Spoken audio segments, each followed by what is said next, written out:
Hello, everybody, because everybody does have a body. Welcome to the Radical Candor Podcast. I'm Kim Scott, co-founder of Radical Candor and Just Work. And I'm Jason Rosoff, CEO and co-founder of Radical Candor. And I'm Amy Sandler, your host for the Radical Candor Podcast. If you have been following along at home, we've taken a few breaks from our Get Shit Done Wheel series, but today we're back with number 4 on the wheel, which is decide.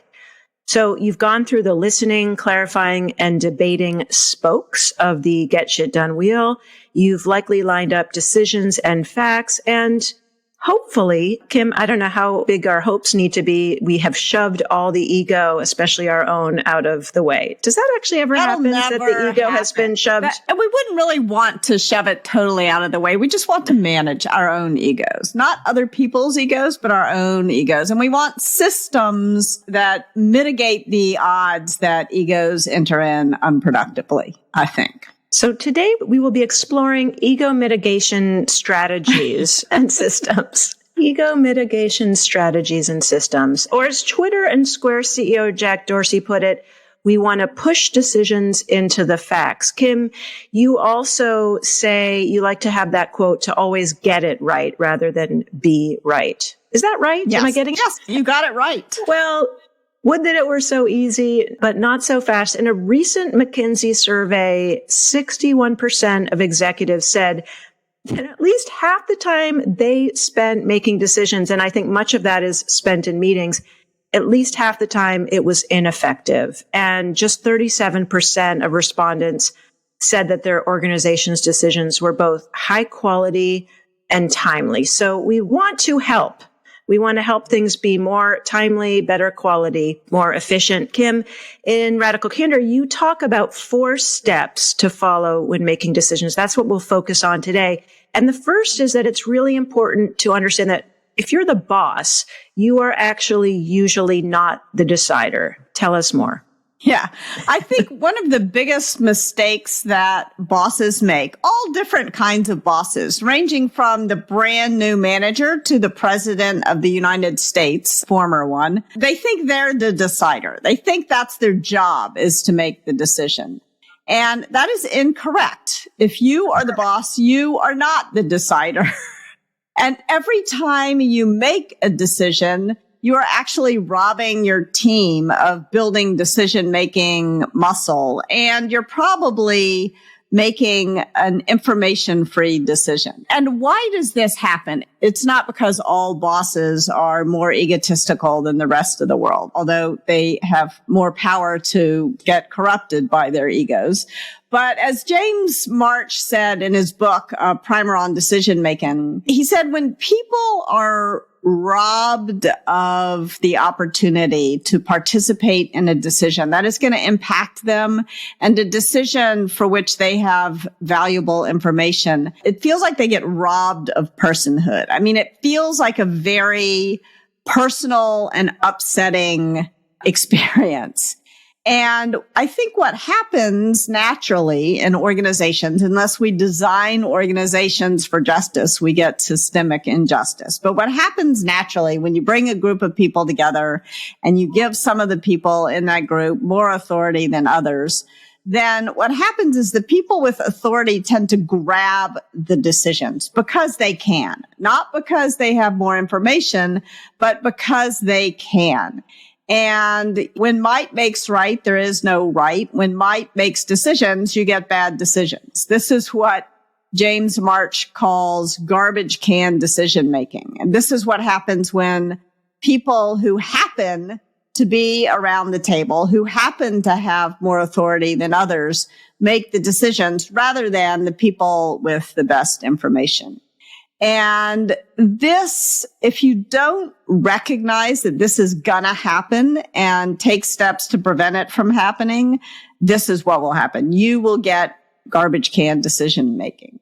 And so that is why I think that the best leaders that I've encountered, the best bosses I've worked for, and the best decision-making systems that I've put in place involve an explicit acknowledgement that the most senior person is not the decider. The job of the boss in a decision is to identify what the decision is and who will make it, but not to grab it themselves.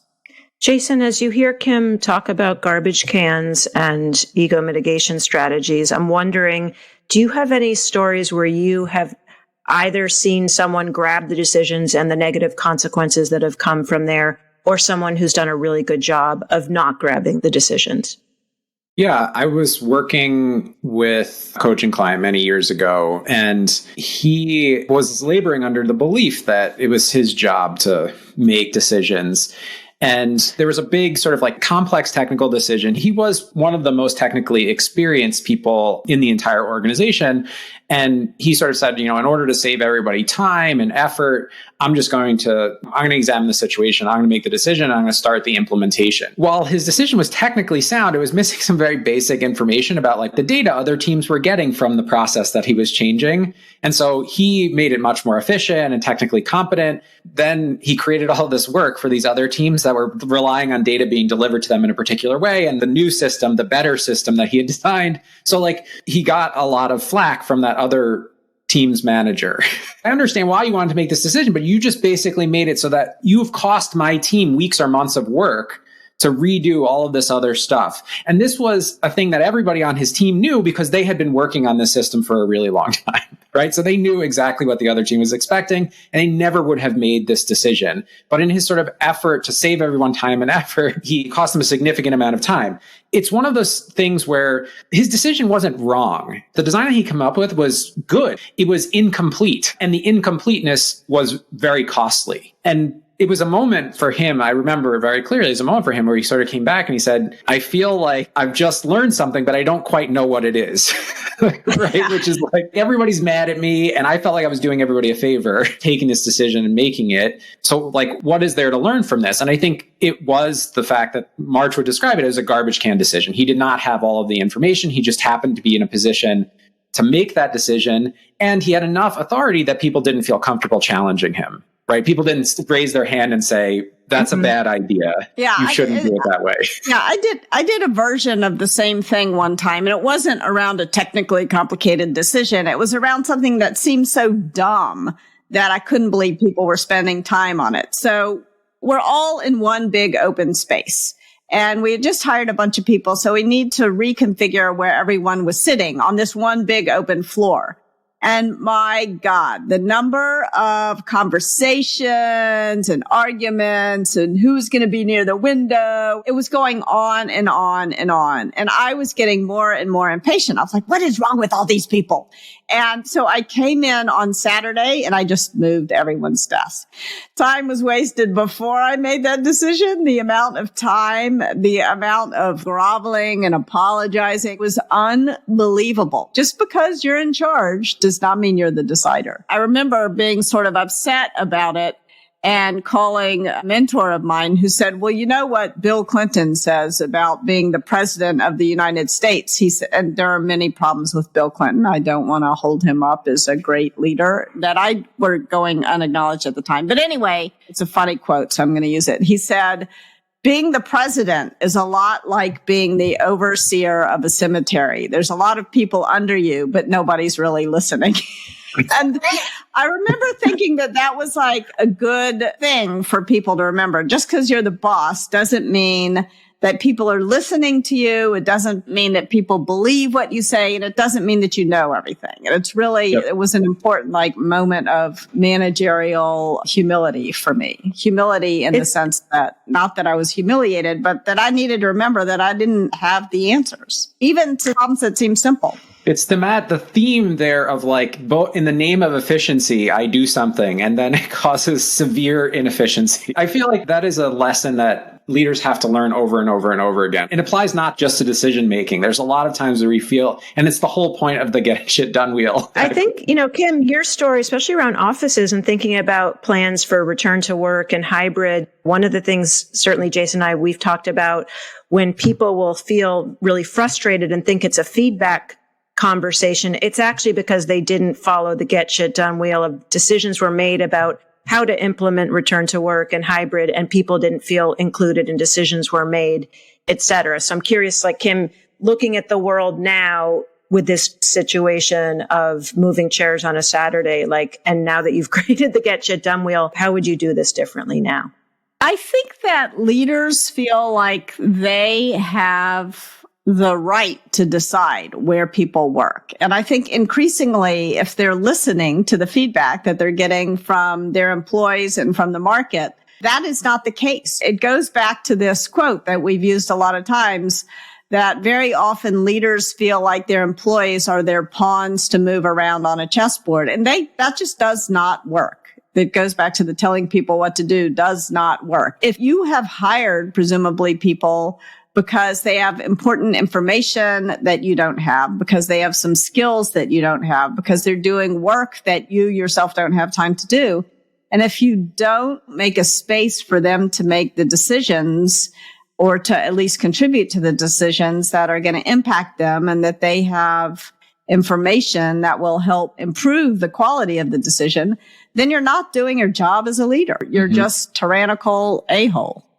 I don't have anything more to add on that. We've moved on from being assholes to tyrannical a-holes in the next iteration of the book. I want to go back, Jason, to what you shared about the story and almost the safety element. People might not have felt psychologically safe to speak up to that person who is grabbing those decisions. So the second step in our decision-making process is that the decider should get facts rather than recommendations before making decisions. And I do think psychological safety plays a part here.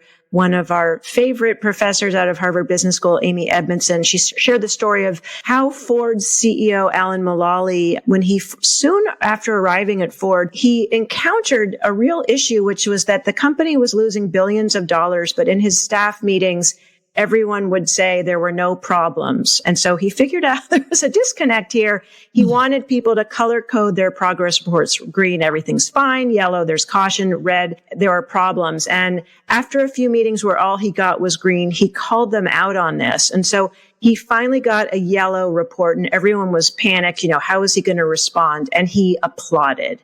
And so given that feedback that he was going to welcome difficult facts, he started getting a lot more kind of color variation in his meetings. So Jason, what other tips, learning from the Alan Mulally story, what other tips do you have for managers to help ensure that they're getting all the relevant facts so people aren't afraid to share bad news? Well, I think one of the first things to do is to admit that you do not have the facts.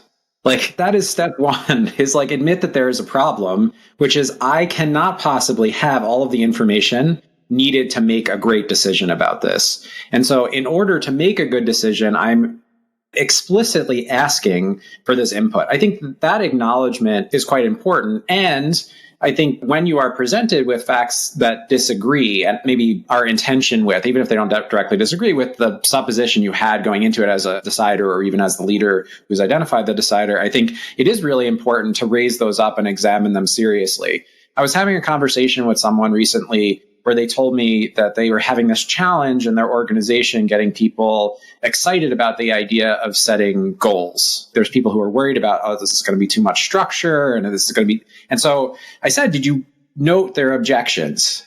Did you actually take them down and say, did you acknowledge those concerns in a meaningful way? Or did you argue with their concerns? Because if you're the one who's driving the decision about how to do this and someone is raising a concern, and the way that you, in your acknowledgement of their concern, is sort of a yes, but, as opposed to a yes, and acknowledgement, it makes it really easy to fall into the trap that we talked about at the top of the episode, where people feel like their autonomy is being taken away because their point of view is not being considered. Simple things like, when people bring facts, are you collecting them somewhere, right? Or is it just ephemeral? So a simple thing I was describing to her something that we did very often in my previous organization, which was sort of like a hopes and fears collection when we were planning some new decision, or we were trying to decide what the parameters for a decision were, would be just to get people to write, what do you hope is going to happen if we make this decision? And what are you afraid is going to happen if we make this decision? And that was a really great way to bubble up facts, because people would say, well, I'm afraid this is going to happen because this thing happened the last time we tried to make a decision about this. There's an important thing to consider here, which is that when you're asking for facts, when you're asking for information instead of recommendations, that is important. And it's important because egos don't get attached to facts, to information, to data, the same way that egos get attached to recommendations. But it also is important. There's another conflating two different ideas. So that's one idea. Another idea is the importance of getting bad news and getting bad news early. And one of the most important things is that one of the things you can do with your teams is to think about the damage to your relationships when you give bad news late. So if you think on the vertical axis is damage to your relationship, on the horizontal axis is time. And if something is due at time X and you tell someone 2 weeks before it's due that it's going to be late, like that's bad news, that's a fact, then it doesn't do that much damage to your relationship. I mean, sometimes you don't get done what you thought you could get done. But if you tell them on the day it's due or the day after it's due, even worse, that it's not coming, then you do a lot more, I don't know about infinite damage to your relationship, but you do a lot more damage to the relationship. Building a culture of bad news early and celebrating it when people, instead of punishing people, the really important thing here, I think, is to make sure in decision making that you're not punishing people for quote unquote being negative. You're not punishing people for giving you bad news, that you're rewarding people for the bad news that they bring to you, the facts that get in the way of what you hoped would happen, the facts that prove what you hoped would be possible is not going to be possible. These are important facts for you to know as a leader, and nobody will bring you those facts if you punish them when they bring you bad news facts. Really helpful. And just to kind of separate out, so you're talking about facts versus recommendations as one way to get ego out of the picture. Then you're also talking about creating a culture around delivering bad news and actually celebrating it when you get the bad news with time to counteract it. So to shift gears a little bit, according to the Organization Board of Innovation, Nobel Prize winning research that was done by Daniel Kahneman and Amos Tversky, it popularized this term anchoring. And that refers to our deeply held biases, how they result in irrational decision making, which results in less creative thoughts, less creative decisions. And it causes us to jump to less than optimal outcomes. Our brains have evolved to instinctively reduce uncertainty and keep us on the safe path. Kim, you've spent years exploring the role of bias in the workplace. And so let's unpack, how does bias play into decision making? When you as a leader are not making a decision, but wisely collecting information for a decision, it's really tempting to say to people, you know, what do you think we should do? What's your recommendation? And this is something I learned at Apple. There was a leader I worked with at Apple who said, you know, I never ask folks for recommendations because when I do, then their egos get attached to that recommendation. Then they really want that recommendation to happen. Whereas when they bring relevant facts to a decision instead of a recommendation, then we're more likely to collaborate, to create this sort of situation where we're not having a debate. I think we should do A, you think we should do B, we're going to get a fight. And if we do A, then I win. And if we do B, then you win. Like that's not invitational argument, shall we say. And so what they were trying to do is create a dynamic, create rules of engagement where people were much more likely to realize that they were all on the same side of the table. They were all trying to get to the best answer, and that the facts that everyone was bringing to bear to the decision were going to help folks make a better decision. So in Just Work, I talk about this idea of a Rogerian argument or an invitational argument. And I think it's really important that you're having those kinds of collaborative conversations instead of debates where there's a winner or a loser when you're making a decision. I'm curious whether Kim or Jason, just to double click on some of the cognitive biases that we encounter in our decision making, for example, anchoring bias, where we're relying too heavily on the first piece of information we're given about a topic. Or Kim, I'm curious if what you're talking about, this idea where we're recommending something that aligns with the status quo versus like being open to the possibility of looking for something better. Jason, what of the various cognitive biases that are out there, of which there are many, do you feel like you've seen most frequently impact our decision making? I mean, recency bias is probably one of my favorites, where making a decision about something that has been going on for a long time. So let's take a simple example of something like we have forms on our website, and occasionally we'll get feedback like, hey, I had trouble working with your form. And we might have a discussion to say, well, okay, we need to make a decision. Should we update the form and change it? And it's going to be very tempting to like take that last piece of information that we got and make our decision based on that piece of information, as opposed to saying, well, what was underlying that piece of information? Is there a pattern that connects this through time to other people's experience? Because this is like the problem with, for example, legislating around people's discomfort. So just because you were uncomfortable a minute ago, does that mean like it was the wrong decision getting to that place that made you uncomfortable? That's something wrong? Your momentary discomfort is the most recent thing that happened, but maybe that was an important process and it was a right decision that led to that moment of discomfort. That goes both ways, obviously. Like sometimes it's a pattern. And this is, I think, one of the things that we see, especially for underrepresented folks in organizations, is like there are a lot of underrepresented folks having very similar experiences. And we use sort of like recency or sort of individual experience biases to discount them, as opposed to like looking at that pattern that connects them through time. Whereas people in the majority or who are overrepresented, we tend to take their recent experience as being more representative of other people's experience. Like we take that more seriously. I think also we tend to have a bias towards the majority opinion. Majority not in the terms of identity, but if 8 people believe X and 2 people believe Y, then there's a tendency to just immediately discount the 2 people who think Y. And I think one of your jobs as a leader is, when you're making a decision, is to make sure that the minority voice has a voice, that it doesn't just, that it's not tyranny of the most verbose. And it ties into the recency bias. It ties into the anchoring, listening to the first person more than the last person who spoke. I mean, all of these things are sort of a piece, I think. And it can be frustrating. Someone once gave me some feedback that I tended as a leader always to be biased toward the minority opinion, towards the thing that the fewest people thought. And that is true. I mean, I do that with myself as well. It can slow my decision making down, actually. But I think make sure that we're factoring in all of the different facts and thoughts around the table.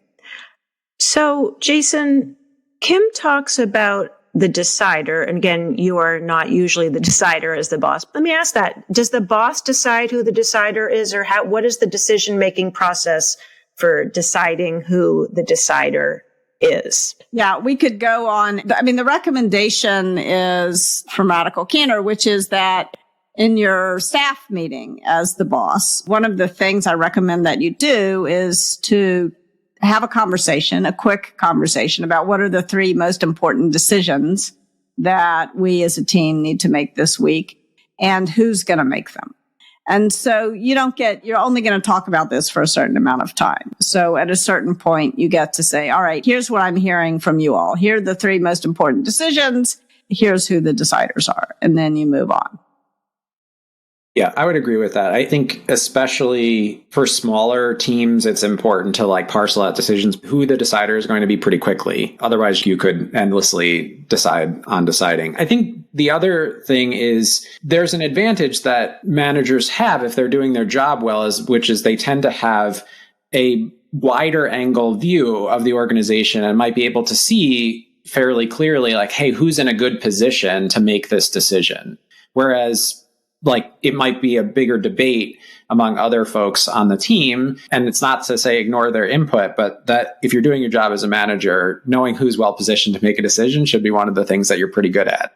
I think also another thing you can do as a leader is occasionally, to make sure that you're honoring the facts, is to go deep on some of the facts and to quote unquote go spelunking, I think I call it in Radical Candor. And the idea here is that very often what'll happen with a leader is they're told, or they tell themselves like, oh, I'm above those details. I don't need to know that. And that is a disaster for honoring the facts, for honoring the details. And when I was interviewing at Apple, someone gave me their business card and then they told me this story about Steve Jobs and the printing of the business cards. Now, I would have thought that printing of business cards was a kind of decision that Steve Jobs would not be involved with, but no. He wanted different colored apples on all the different business cards. And the person who was making this decision was told by the printer it would be too expensive to do that. And so Steve got involved. He called up the printer himself, not to discredit the person who was making the decision, but because he was curious. He came up with the solution and he went to the person and the person executed. He didn't humiliate, I don't think, the person who was the decider on the business cards. And you never knew when he was going to go deep on some detail.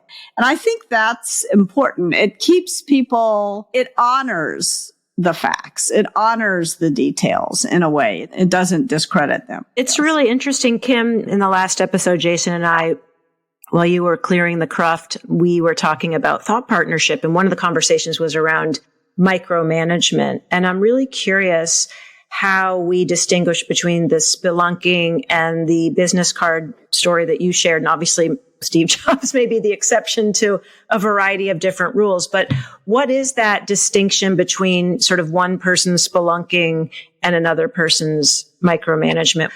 Jason, do you remember how you were talking about how micromanagement could be, well, maybe you needed my help on this last project, but you really didn't need my help on this project, and the importance of checking in frequently on it. But I'm curious how that balance between spelunking and micromanagement lands for you, Jason.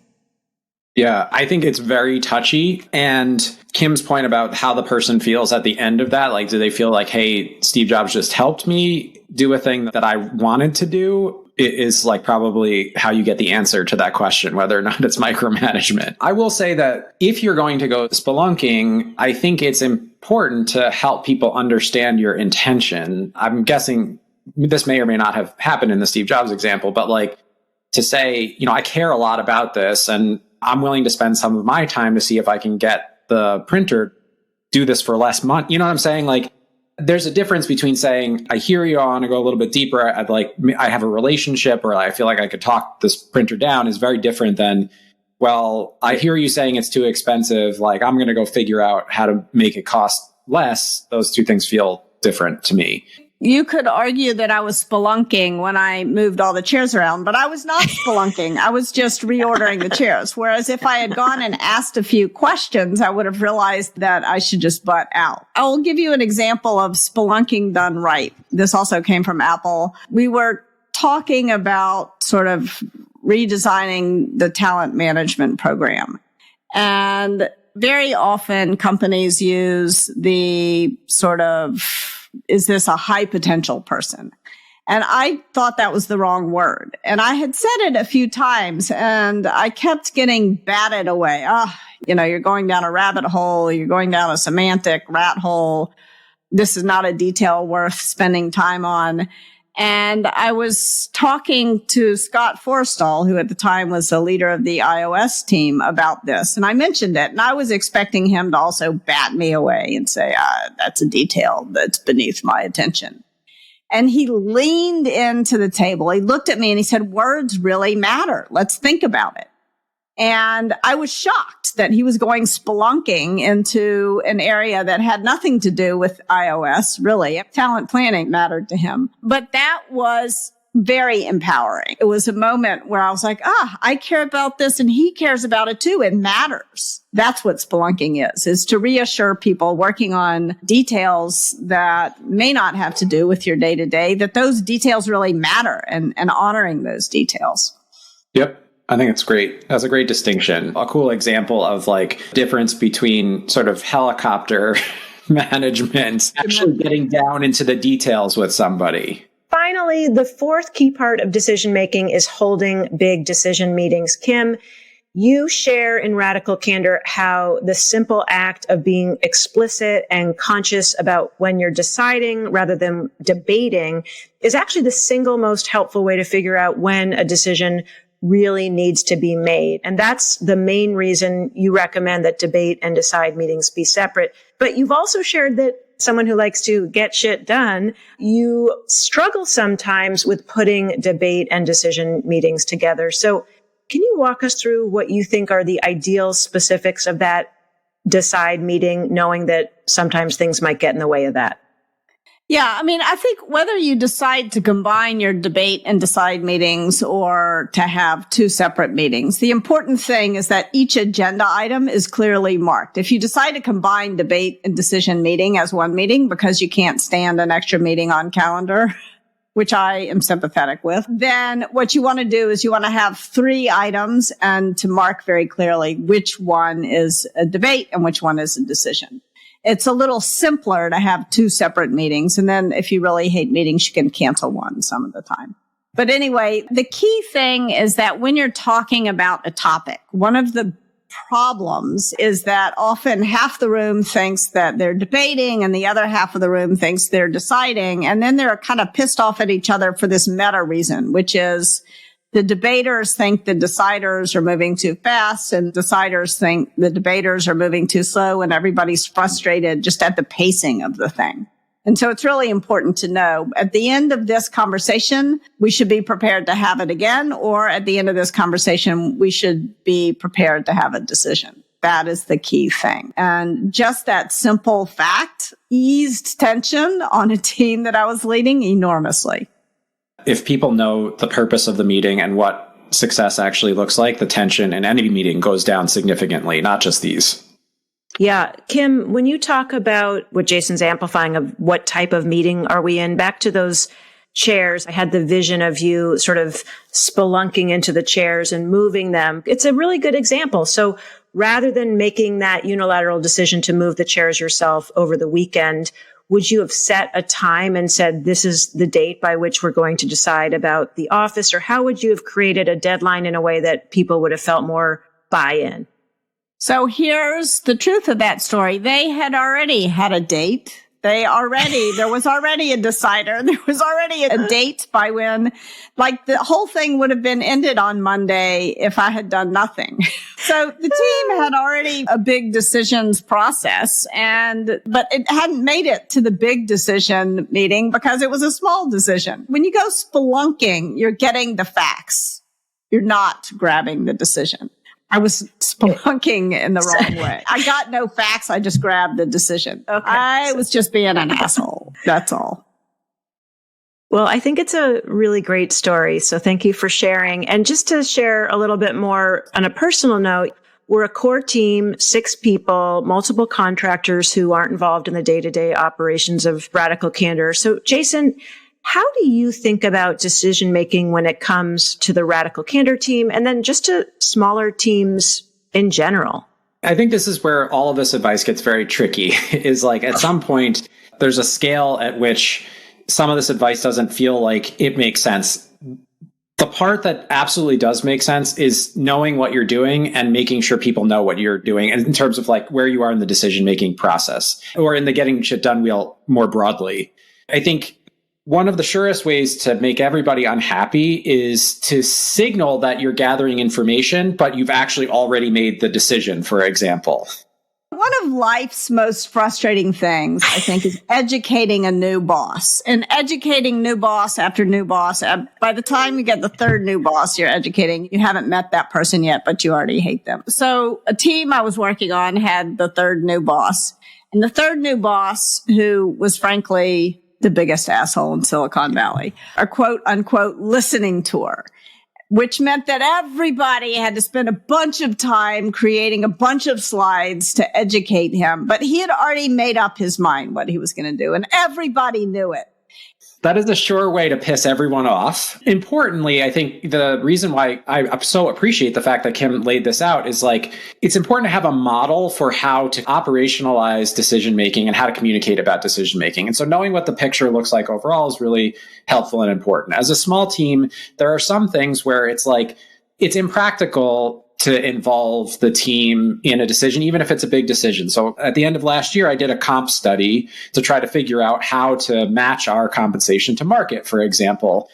That process was not a thing. I said, I'm doing this. It's happening. It did involve experts, but they were outside experts. I paid for expertise from outside the organization to give me the facts.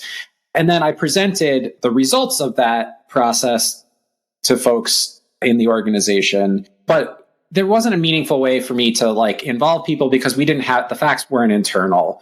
If I had a big organization and an HR team who had done other research on this, then I would say, absolutely, I need to make sure that we're involving those voices because those are the folks who are going to have to represent this decision to all of the team members. And so now the sort of big debate meeting and the big decision meeting start to make more sense in that context. So I think it's more about right-sizing this and figuring out and honoring the process, but not necessarily following the process to the letter if you have a smaller team.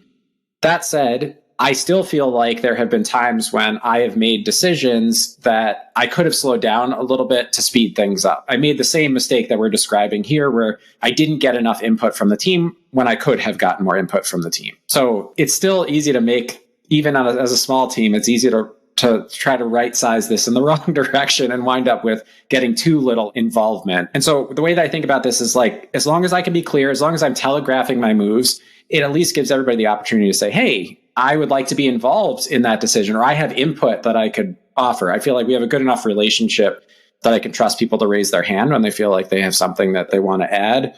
And I would encourage other teams to do the same thing. It's if you're making a decision, telegraph the fact that you're making a decision. If you're planning to implement something based on a decision, telegraph the fact that you're planning to implement something based on a decision that you've made so that people do have the opportunity to give input. But most importantly, just know where you are in the getting shit done wheel and make sure other people understand where you are. And make sure you're not making any decision unilaterally. Right. There's never a good reason to make a decision entirely on your own. The comp thing is a good example. If I tried to make that decision on my own without retaining expert advice, 100% would have made the wrong decision. There's no way I would have been able to do it.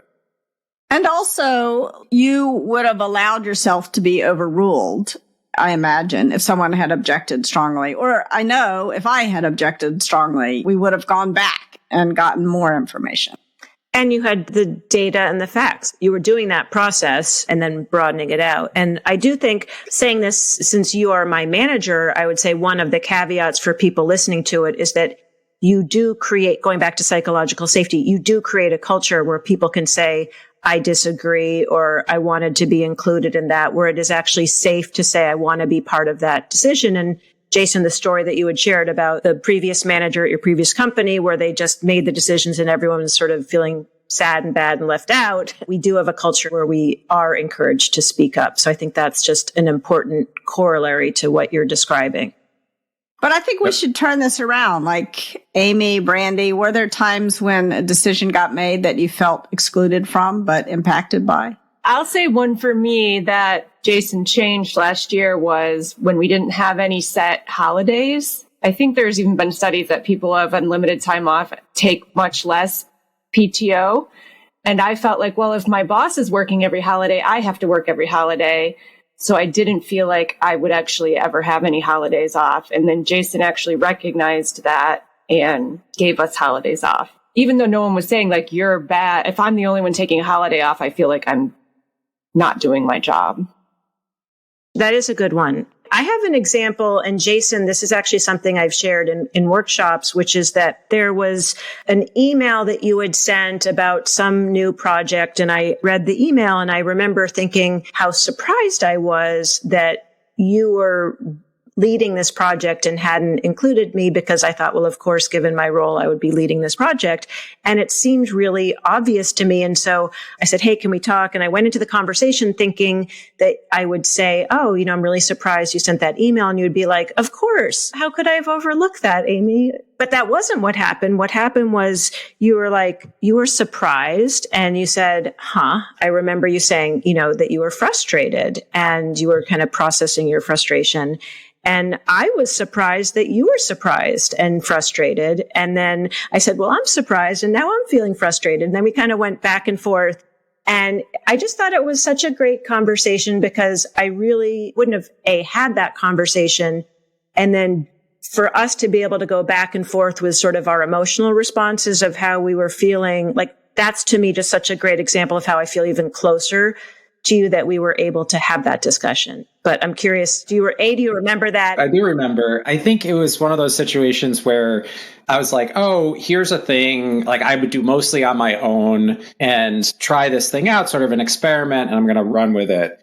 And when you shared, like you thought you would have been included, I think it was clear in my mind, like it was valid. What you were saying was valid. And I was trying to figure out why I felt so frustrated by it. Because to your point, normally I would have been like, sure, yeah, you're right. I should have just done this differently. But I think that it was an example of a very efficient form of the process that we're talking about, which is you said, hey, I have an expectation that if a decision is going to be made that affects me or the work that I typically do, that I'm going to be included in that decision. So like you had enough awareness of a good version of this look like to call me out and say, I don't think you followed you didn't hold to the contract, basically. Like you didn't do your part.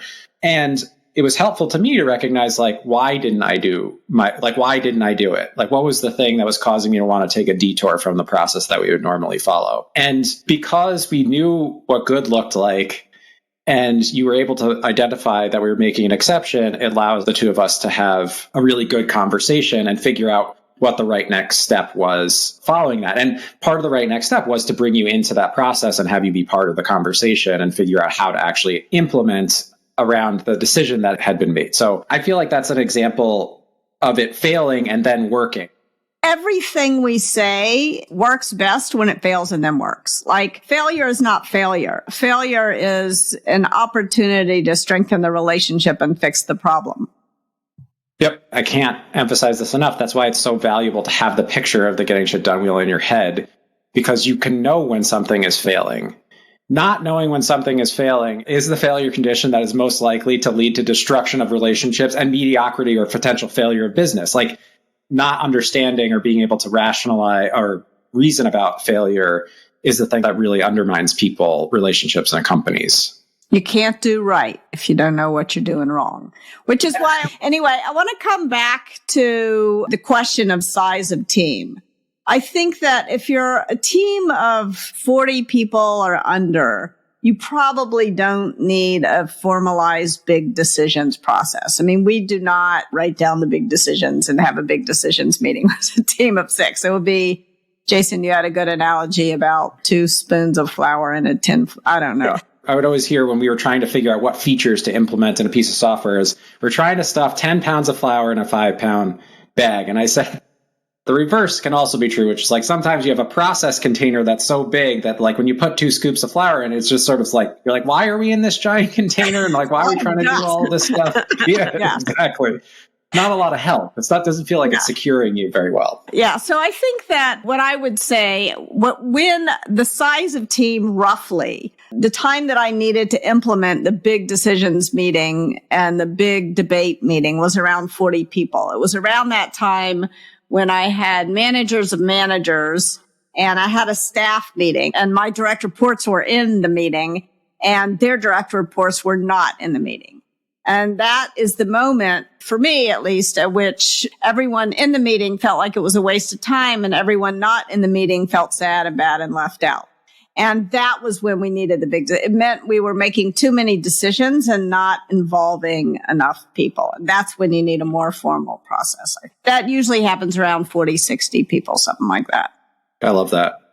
Yeah, that's so helpful. It's time for Radical Candor Checklist, tips you can use to start putting radical candor into practice. Kim, do you want to kick us off? Yes.